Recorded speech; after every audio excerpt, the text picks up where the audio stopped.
Bienvenidos a Abogados Consultoría, nuestro canal que tiene que ver con todo lo que es divulgaciones en materia jurídica, derecho penal, familia, extranjería, laboral.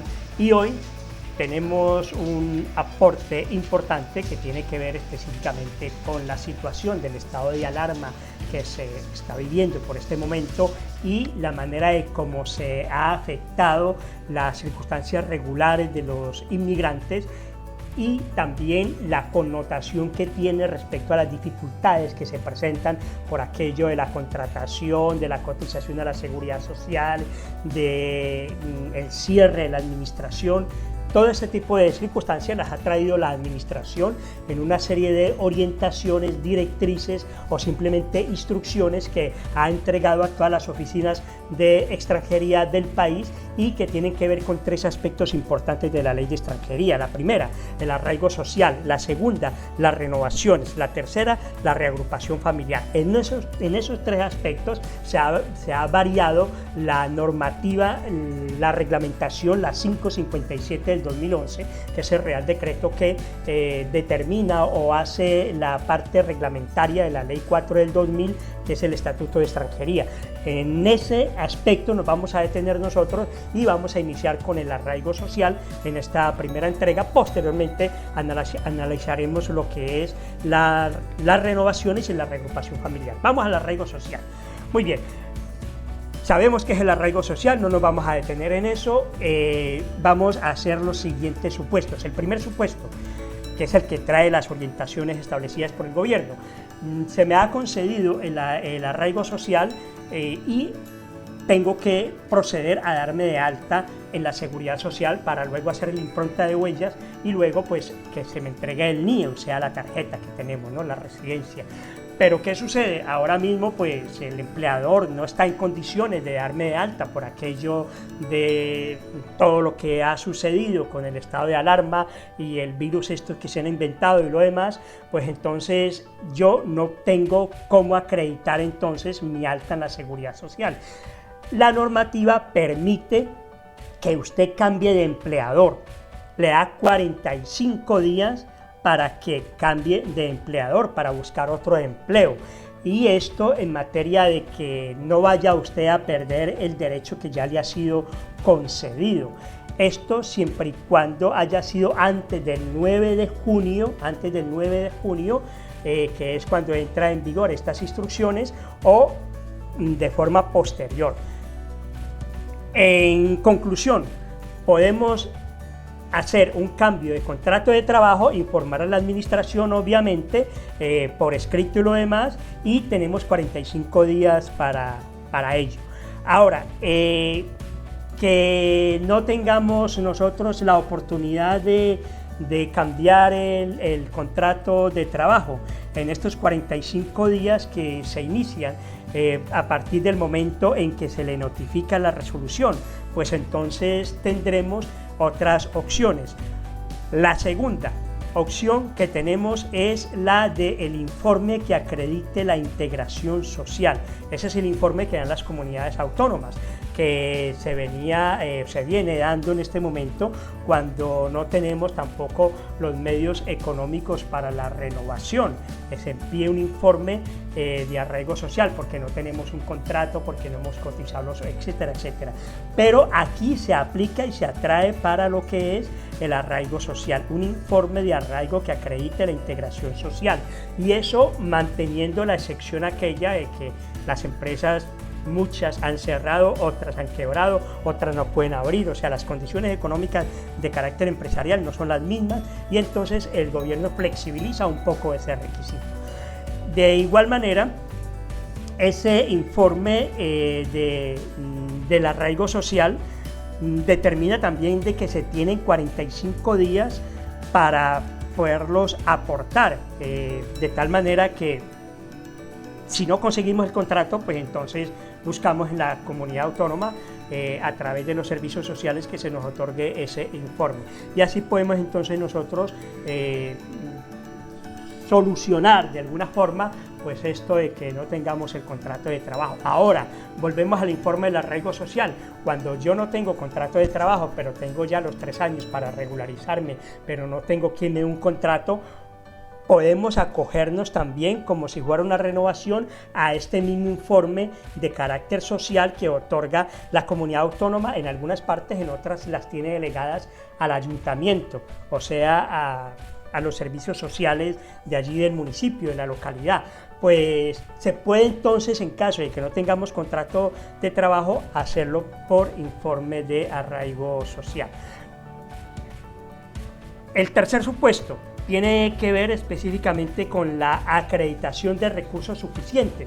Recordemos que para regularizarme yo puedo presentar un contrato de trabajo o en su defecto no presentarlo. ¿Por qué? Pues porque tengo medios económicos necesarios y no necesito trabajar.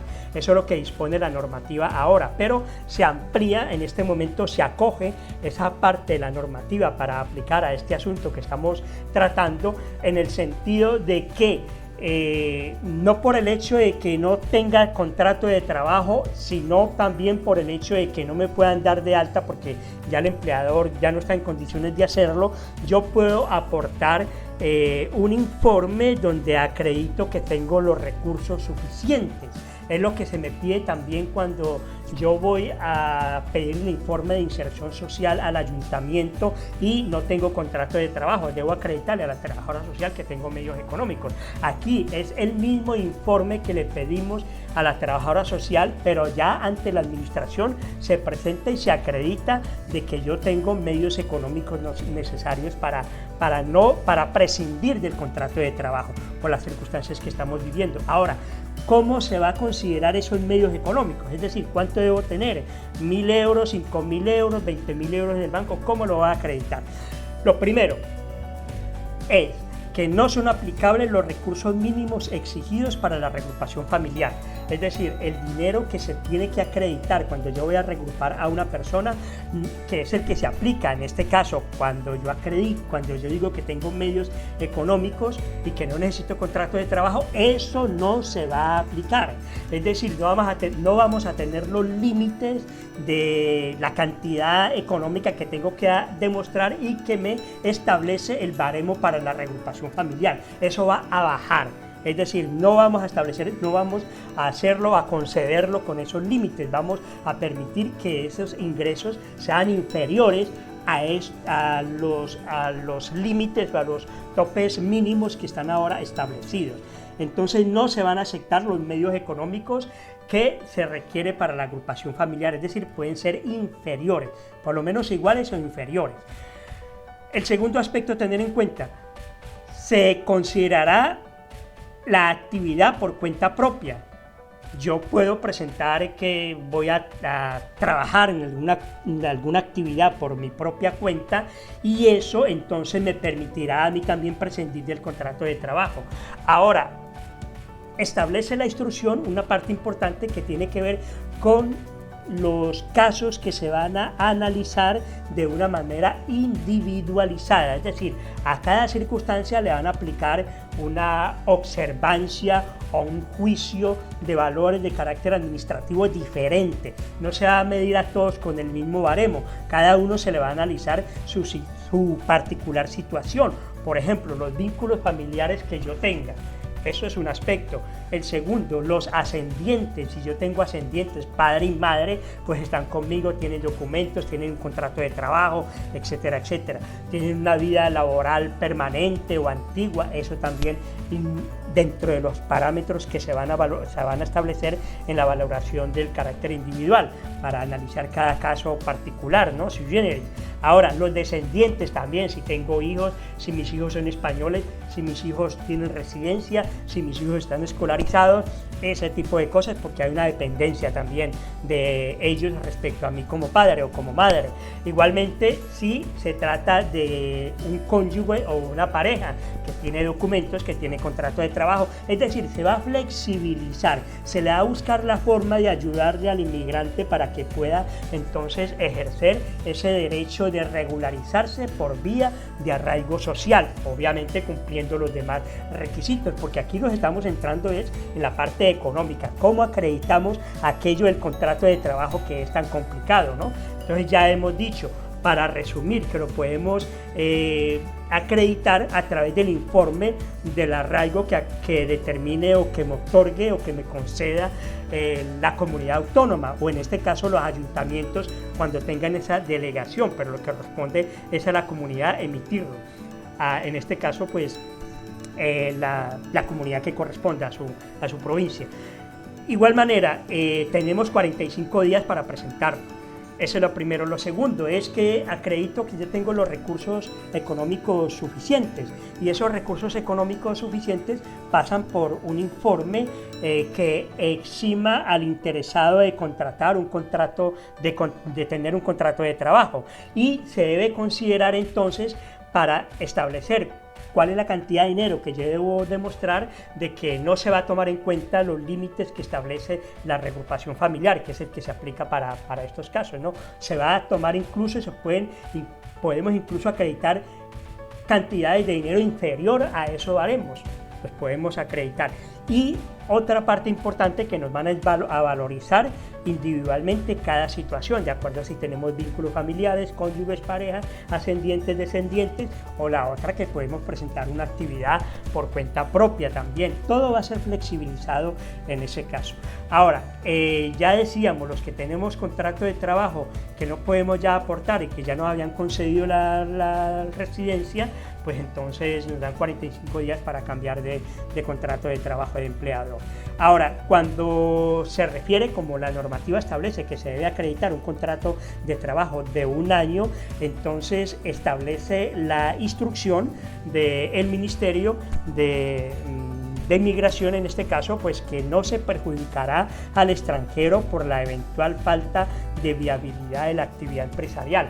Yo tengo un contrato de trabajo que me ofrece algún empleador en cualquier actividad, en hostelería, en hogar, en cualquier tipo de cosas, ¿no? Pues no se va a tener en cuenta que esa actividad empresarial de pronto no sea muy viable, y eso obviamente a mí no me va a perjudicar. Esto tiene que ver con una cosa importante, que no creo que toman a fondo y que de pronto se les quedó en el tintero, ¿no? Que tiene que ver con que el empleador debe cumplir exactamente con dos requisitos esenciales. Primero, no tener deudas con la Seguridad Social, y segundo, no tener deudas con la agencia tributaria.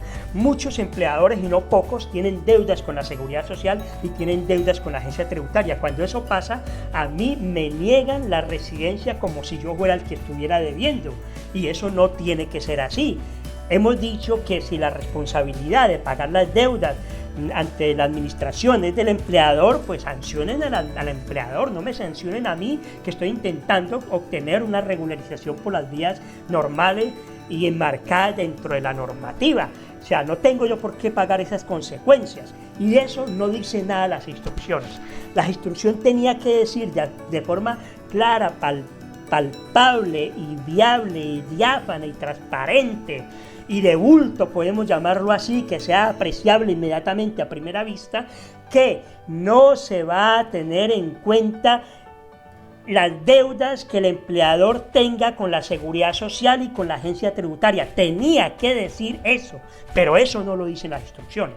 Por ahí da una manera muy tangencial para de pronto mirar alguna posibilidad con base en lo que les estoy leyendo textualmente. No se perjudicará al extranjero por la eventual falta de viabilidad de la actividad empresarial. Pues eso no tiene que ver tanto con las deudas, tiene que ver con que el hecho de que yo tengo un negocio cualquiera y esto no es muy viable porque esto va a quebrar. Y si van para allá es porque saben que muchos negocios van a quebrar. Y eso ya lo sabe el gobierno también. O sea, mucha gente se va a quedar, mucho empresario va a quedar en la calle. Entonces, que no pasa nada, que la empresa se cierre, que esto no está dando resultados, que los informes ante la agencia tributaria por declaración de impuestos de sociedades o declaración de rentas, si son autónomos o del IVA, son muy bajos, muy pocos, nada, no da ni como para que viva el mismo empleador por sí mismo, que eso no se va a tener en cuenta. Que esa viabilidad de la actividad empresarial, que pueda funcionar la empresa o no, eso no se va a tener en cuenta, o sea que igual le van a conceder su residencia, pero no dice lo que les acabo de decir, porque ¿dónde queda entonces? si esta empresa tiene una deuda con la Seguridad Social y con la agencia fiscal o con cualquiera de ellas, pues la ley dice que me lo van a negar y ellos van a aplicar la normativa. O sea, ya viene una situación de interpretación donde los abogados nos vamos a tener que bajar para alegar en beneficio que esto tiene que ver precisamente con las deudas también, no solo con la viabilidad empresarial, sino que tiene que ver también con las deudas que tenga el empresario. De eso se les quedó en el tintero y por falta de experiencia, porque allí llegan políticos y no técnicos, entonces es posible. Muy bien, y la última parte que tiene que ver con esto de la flexibilización en materia del arraigo social, hace razón a las denegaciones. ¿Qué pasa si me deniegan o me han denegado ya el arraigo social por alguna circunstancia? Si esa denegación fue antes del 9 de junio, ¿sí?, fecha en que comienzan a tener vigencia estas instrucciones, si esa denegación fue antes del 9 de junio, yo puedo volver a presentarla de nuevo, la solicitud.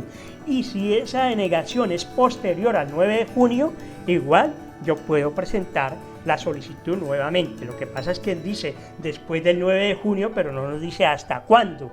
O sea, se entiende que esto es indefinido, lo que quiere decir que si a usted le niegan la residencia por alguna circunstancia de arraigo social, pues lo que tiene que hacer es volver a presentar y ya está, corrigiéndolo, pues no cambia mucho las cosas, ¿no?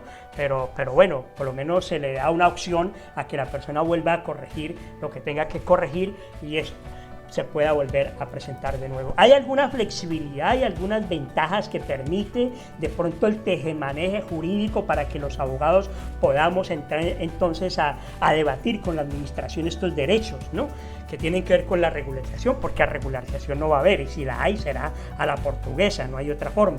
Y de alguna manera también, pues hombre, permite también que se regularice la gente que está aquí y que el gobierno mismo sabe que está trabajando o estaba trabajando, porque ya muchos se habrán quedado o se quedarán sin trabajo. Recordemos que todo esto también pasa porque la administración ha telematizado o se ha informatizado todo el procedimiento para presentar las documentaciones, ya se hace a través de abogado, a través de profesional.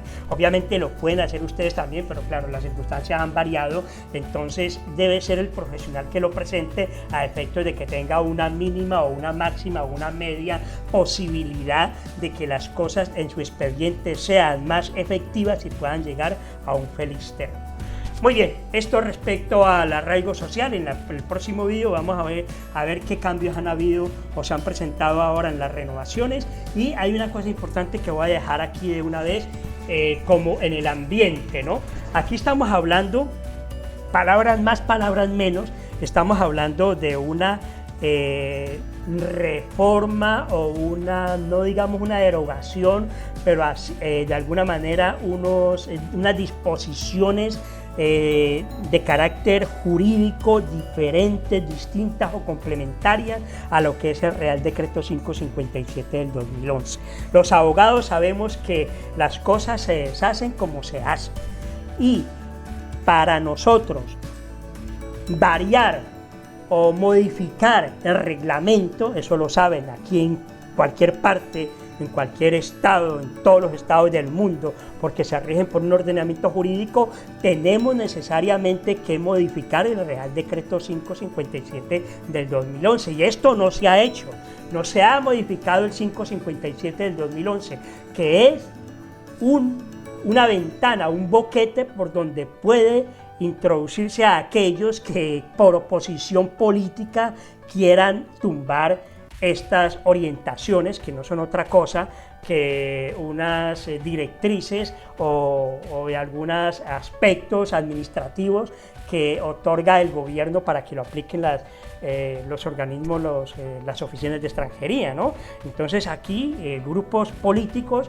de oposición, si lo quieren, van a decir que esto es obviamente inexequible, ¿no? Es decir, que es violatorio al ordenamiento jurídico y constitucional de España, porque estas cosas, las que hemos visto y las que vamos a ver después en los próximos vídeos, pues de alguna manera modifican y alteran lo que es el reglamento de la ley de extranjería, y eso tenía que haberse hecho con un decreto ley. No hay otra forma de decirlo. Entonces puede ser que se declare también inconstitucional esas actuaciones que están un poco simuladas en cuanto a orientaciones. Pero es que las orientaciones son una cosa y la modificación de la ley es otra. Y aquí se está modificando los parámetros del Real Decreto 557. No porque no queremos que los modifiquen, claro que sí, queremos que sean mucho más flexibles y queremos que se presente una regularización, así sea la portuguesa, pero que haya, porque el gobierno sabe que requiere el personal ahora mismo, que requiere la mano de obra, y eso la ponen los inmigrantes, no la pone nadie más. Pero claro, dentro del punto de vista jurídico, y como este es un canal jurídico, pues simplemente les dejo la inquietud para aquellos que están un poco dados a auscultar un poco más ese andamiaje, ese mundillo de la parte normativa, de la parte del ordenamiento jurídico, de la pirámide constitucional de Hans Kelsen, que es el que nos enseñó una parte de lo que determina el ordenamiento de todo Estado, a través de la Constitución y sus leyes, y en este caso el decreto de ley que estamos discutiendo. Muy bien, sin más, lo dejamos hasta la próxima y bueno, vamos a ir comentando ya lo que viene, que tiene que ver con las modificaciones de las renovaciones y la reagrupación familiar, y una sentencia importantísima también que nos acaba de llegar, que tiene que ver con los medios económicos respecto a la residencia comunitaria. Los esperamos en más videos en la red y nada, estemos pendientes porque muchas más cosas van a suceder, que son las secuelas que nos ha dejado esto del estado de alarma. Muchas gracias, los espero muy pronto en el próximo video y aquí nos encontramos. Abogados Consultoría, la ley en la red.